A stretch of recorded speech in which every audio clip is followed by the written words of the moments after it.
देखो, जो CWC league था नेपाल का वो तो ख़त्म हो गया। नेपाल ने तीनों में से तीनों मैच हारा और हारने के बाद नेपाल क्रिकेट टीम की घर वापसी होने वाली थी, मगर अब नहीं होगी वापसी, क्योंकि फिर एक नया T20 मैच होने वाला है, जो कि T20 मैच में करीबन खेला जाएगा 1 2 3 4 5 6, यानी कि 7 8 मैच खेला जाएगा।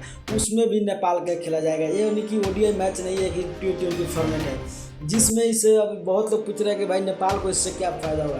तो नेपाल को इससे कुछ और ओमांग और कनाडा को कुछ फ़ायदा नहीं होने वाला है, बल्कि इससे इतना अनुभव मिलेगा कि हाँ, ये नेपाल खेल कर कुछ कर सकता है, यानी कि अनुभव प्राप्त कर सकता है। तो चलिए मैं बताने जा रहा हूँ कि नेपाल का फिर कब मैच है।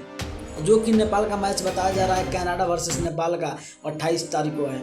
उसके बाद ओमांग वर्सेस नेपाल 29 तारीख है। 30 तारीख को मैच नहीं है, 30 तारीख को नहीं है। फिर नेपाल का 1 तारीख का मैच है। फिर उसके बाद 2 तारीख का मैच है। ऐसा ही नेपाल का जो फॉर्मेट है वो खेला जाएगा कनाडा में ही, और वहाँ से आप प्लेयर आपस में जाएंगे, क्योंकि फिर मैच होने जा रहा है। और इतना ही नहीं, अगर मैं एक बात बोलना चाहूँगा, अगर आप लोग चाहे तो नेपाल क्रिकेट टीम के लिए सबसे बड़ी दुखद बात यह है कि नेपाल तीनों में तीनों मैच हार गया, यानी कि एक मैच तो बारिश की वजह से रद्द हो गया।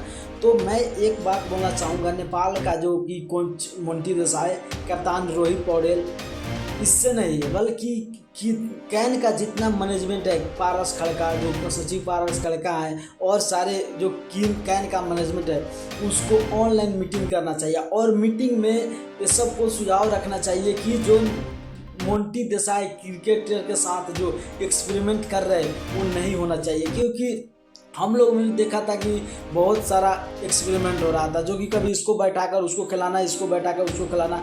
मैं पूछना चाहता हूं कि ये कहाँ का नियम है, जो कि आप लोग देख रहे हैं कि इंडिया में किसी का परफॉर्म खराब होता है तो क्या उसको बैठा दिया जाता है? नहीं बैठाया जाता है, उसको लगातार खिलाया ही जाता है। मगर नेपाल क्रिकेट टीम की यही सबसे बड़ी कमियां है कि जो फ्लॉप हो रहा है उसको लगातार तुम 1 2 मैच में बैठा दे रहे हो। वो ऐसा नहीं करना चाहिए, क्योंकि देखो, सबसे पहले नेपाल क्रिकेट टीम का अभी बहुत स्थिति खराब है, क्योंकि नेपाल क्रिकेट टीम तो 4 मैच होने वाला था, तो भाई एक तो बारिश की वजह से ख़त्म हो गया, मगर 3 में से 3 मैच हार कर वो आपस लौटने वाला था। मगर अब नहीं लौटेंगे, क्योंकि कुछ मैचें हैं T20 का फॉर्मेट वो खेला जाएगा, उसमें सब टीमों का सहभागी अच्छा तरह से होगा। आप लोग क्या सोचते हैं कि ऐसा मैच होने से नेपाल को कुछ फायदा होगा या नहीं होगा? आप लोग कमेंट जरूर कीजिएगा। नए हो तो चैनल को सब्सक्राइब करके लाइक करके, आप पेज पर देख रहे हो तो फॉलो जरूर करना।